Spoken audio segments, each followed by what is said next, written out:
IPL 19వ సీజన్లో defending champion royal Challengers Bengaluru మూడో ఓటమి నమోదు చేసింది. గుజరాత్ టైటన్స్ తో జరిగిన లో స్కోరింగ్ గేమ్ లో ఆర్సీబీ 4 వికెట్ల తేడాతో పరాజయం పాలైంది. ఈ మ్యాచ్ లో తొలుత బ్యాటింగ్ చేసిన ఆర్సీబీ ఈ సీజన్ లో తొలిసారి ఆల్అౌట్ అయింది. 19.2 ఓవర్లలో 155 పరుగులకు 10 వికెట్లు కోల్పోయింది. అనంతరం గుజరాత్ టైటన్స్ 15.5 ఓవర్లలో 6 వికెట్లు కోల్పోయి లక్ష్యాన్ని ఛేదించింది. దీంతో ఈ సీజన్ లో 5వ విజయాన్ని నమోదు చేసింది. అయితే ఆర్సీబీ మరో 20 పరుగులు అదనంగా చేసి ఉంటే ఫలితం మరోలా ఉండేది. అందుకు కారణం మంచి ఫామ్ లో ఉన్న RCB captain Rajat Patidar umpire తప్పిదం కారణంగా అవుట్ అయ్యాడు. ఒకవేళ దాన్ని నాట్అవుట్ గా ఇచ్చి ఉంటే రజత్ పాటీదార్ స్కోర్ బోర్డును ఇంకాస్త ముందుకు తీసుకెళ్లేవాడు. ఇదే విషయంపై మ్యాచ్ అనంతరం రజత్ పాటీదార్ స్పందించాడు. ఈ మ్యాచ్ ఓటమికి ప్రధాన కారణం బ్యాటింగ్ వైఫల్యమేనని రజత్ పాటీదార్ అన్నాడు. అలాగే శుభమన్ గిల్ పవర్ ప్లేలో దూకుడు గాడి తమపై ఒత్తిడి పెంచాడు. ముఖ్యంగా హెజిల్వుడ్ బౌలింగ్ లో శుభమన్ గిల్ ఆడిన తీరు తమ మ్యాచ్ ఓటమిని శాసించిందని రజత్ పాటీదార్ పేర్కొన్నాడు. అయితే ఆ తర్వాత తమ బౌలర్లు అద్భుతంగా పుంజుకున్నారు. ఈ వికెట్ పై మేము చేసిన పరుగులు ఏమాత్రం సరిపోవు. పిచ్చిపై గడ్డి ఉండడం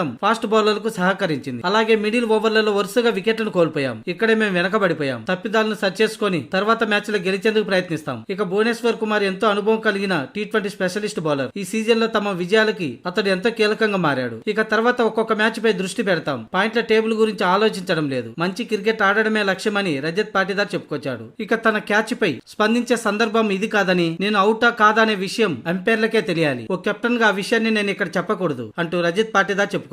కాగా రజత్ పాటీదార్ చెప్పినట్లుగా ఐసీసీ రూల్స్ ప్రకారం ఎంపైర్ల తప్పిదాలని పోస్ట్ మ్యాచ్ లో చెప్పకూడదు. అందుకే రజత్ పాటీదార్ తను అవుట్ కాదన్న విషయాన్ని చెప్పలేకపోయాడు. కాగా రజత్ పాటీదార్ కొట్టిన బంతిని బౌండరీ లైన్ వద్ద జేసన్ హోల్డర్ డ్రైవ్ చేస్తూ అందుకున్నాడు. అయితే క్యాచ్ పట్టిన తర్వాత అతడి చేతిలోని బంతి గ్రౌండ్ ను తగిలినట్లుగా కనిపించింది. కానీ ఎంపైర్ మాత్రం రిప్లే పెద్దగా పరిశీలించకుండా అవుట్ అని ప్రకటించాడు. దీనిపై వివాదం చెలరేగింది.